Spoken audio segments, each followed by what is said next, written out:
Hello students, I welcome you all to today's session. I hope all of you are doing good. So today's topic is means of communication. Learning topics: communication, important means of communication. Communication. Every day we talk to people and listen to others speak. We watch television and listen to radio. We read newspapers and magazines. In all these actions, we either send or receive some kind of information. Communication means sending and receiving of spoken or written messages between people. तो daily basis पे आप TV देखते हैं जिसमें कोई कुछ बोल रहा होता है, रेडियो सुनते हैं, न्यूज़पेपर्स में इंफॉर्मेशन होती है उन्हें पढ़ते हैं, मैगजीन्स होती हैं, तो ये सारी चीज़ें आपको कुछ ना कुछ इन्फॉर्मेशन या मैसेज पास ऑन कर रही होती हैं.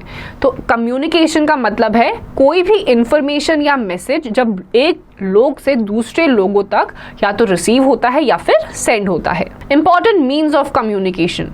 सम of the important means of communication nowadays are post and telegraph, telephone, fax, internet, email, radio, television and newspapers, etc. तो आजकल आपके कुछ इंपॉर्टेंट मीन्स ऑफ कम्युनिकेशन में आ जाता है television, radio, mobile phones, newspapers, internets, magazines, telegraph, post offices, letters. तो ये सारे आपके कुछ इंपॉर्टेंट मीन्स ऑफ कम्युनिकेशन है. Post and telegraph, telephone, fax, email etc. are called individual means of communication because they convey messages from one individual to another individual, while radio, television and newspapers etc. are mass means of communication because they convey messages to all the people who use them. तो आपके telephone, fax या telegraph आपके individual means of communication में आता है क्योंकि एक बंदे से दूसरे बंदे तक ही इंफॉर्मेशन पास ऑन करता है.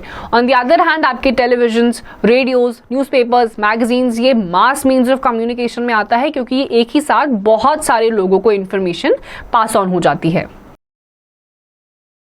Post and telegraph. We can buy postcards, inland letters and envelopes etc. from the post office. You can write your message on the postcard or inland letter or on a piece of paper which can be kept in the envelope. These letters are then dropped in the letter box of your neighborhood.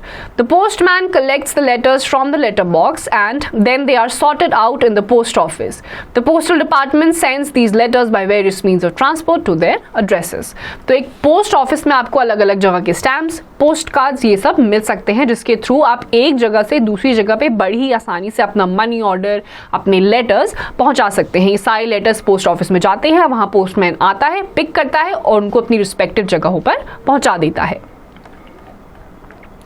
These letters take a few days to reach their destinations. These days, the facility of speed post or quick mail service QMS is available in almost all the post offices. This allows people to have their letters delivered in short time at a normal cost. तो आजकल जो आपकी speed post की system भी चालू हो गई है क्योंकि पहले के टाइम पे लेटर्स जो होते थे नॉर्मली कुछ टाइम लगाते थे. स्पीड पोस्ट आपके 3 से 4 दिन में ही आपके लेटर्स पहुंचा देते हैं और ये बड़े ही किफ़ायती भी होते हैं. Knowledge Corner. India has one of the largest postal service networks in the world. तो इंडिया का जो पोस्टल नेटवर्क है वो पूरी दुनिया में ऑल अराउंड द वर्ल्ड सबसे ज़्यादा बड़ा है. Telephone. It is the most popular means of individual communication. Through telephone, we can talk to the people who are at far off places. It is the quickest means of communication. तो telephone आजकल सबसे ज़्यादा famous means of communication है. कहीं पे भी कोई बैठा हो, चाहे पास हो चाहे दूर हो, हम एक ही फ़ोन कॉल से उनसे बात कर सकते हैं. Nowadays, a large number of people use mobile phones. Unlike telephones, mobile phones are wireless and can be used almost everywhere. तो आजकल लोग टेलीफोन्स की जगहों पर मोबाइल फ़ोन यूज़ करते हैं क्योंकि टेलीफोन से वायर्स कनेक्टेड होती हैं, उसको आप साथ में लेकर नहीं जा सकते. बट मोबाइल फ़ोन्स में वायर्स नहीं होती हैं तो उसको आप बड़ी ही आसानी से अपने साथ कहीं पे भी कैरी कर सकते हैं. Fax. These days, a printed message can be sent by a fax machine also. Like telephone, there are fax numbers on which the message is sent. This message reaches its destination at once. तो fax machine एक ऐसी facility है, ऐसा means of communication है जो एक जगह से बैठे बैठे आपका मैसेज प्रिंट आउट दूसरी जगह पर बड़ी ही आसानी से पहुंच जाता है. Internet, email. Internet is the international network of computers. We can send our message instantly through internet. It is called and email, electronic mail. तो इंटरनेट आपका इंटरनेशनल नेटवर्क ऑफ कंप्यूटर्स है जिसके थ्रू आप ईमेल्स में बहुत ही जल्दी एक जगह पर बैठे हुए दुनिया के किसी भी कोने में कोई भी मैसेज पास ऑन कर सकते हैं। Radio. It is a means of mass communication. You can listen to news, songs and many other programs of entertainment on the radio. Transistor is a small radio. We can carry it to any place. तो radios पे आप अलग अलग news, songs और entertainment programs को भी सुन सकते हैं। ट्रांजिस्टर रेडियो का ही एक छोटा वर्जन होता है जिसको आप बड़ी आसानी से कहीं पे भी कैरी कर सकते हैं।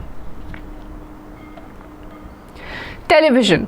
These days, television is the most popular means of mass communication. It is a very good source of entertainment at home. Besides news, you can watch various types of programs on TV, such as films, serials, cartoons, and sports programs, etc. तो आजकल का सबसे ज़्यादा famous जो means of communication है वो है television. इसमें आप न्यूज़ भी सुन सकते हैं, सॉन्ग्स भी सुन सकते हैं, देख भी सकते हैं, अलग अलग टाइप की इंफॉर्मेशन भी आपको इससे मिलती है, जैसे कि आपकी फिल्म्स हो गई, फिल्म्स भी आप देख सकते हैं, प्रोग्राम्स, सीरियल्स, ये सारी चीज़ें आपको टीवी में देखने को मिलती हैं।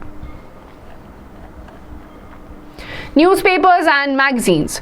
Newspapers and magazines are very useful means of mass communication for those who can read. Newspapers are published daily while magazines are published weekly, monthly or yearly.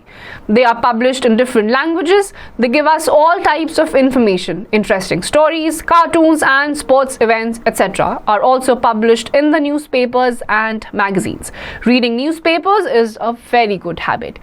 तो जो लोग अच्छे से पढ़ लिख सकते हैं, जो पढ़ सकते हैं, उनके लिए न्यूज़पेपर और मैगजीन्स एक बहुत ही अच्छा सोर्स ऑफ इंफॉर्मेशन या फिर मीन्स ऑफ कम्युनिकेशन है। जो आपके न्यूज़पेपर्स होते हैं वो डेली बेसिस पे प्रिंट होते हैं, जो मैगजीन्स होती हैं वो वीकली, मंथली और ईयरली बेसिस पे प्रिंट होती है। न्यूज़पेपर, मैगजीन्स, ये सब चीज़ें पढ़ना एक अच्छी आदत होती है। Now I know communication means sending and receiving of spoken or written messages between people. The means by which we send messages are called means of communication. Post and telegraph, telephone, fax and email are the important means of individual communication. Radio, TV, newspaper and magazines are the important means of mass communication. तो students इस chapter में हमने basically आज means of communication के बारे में जाना।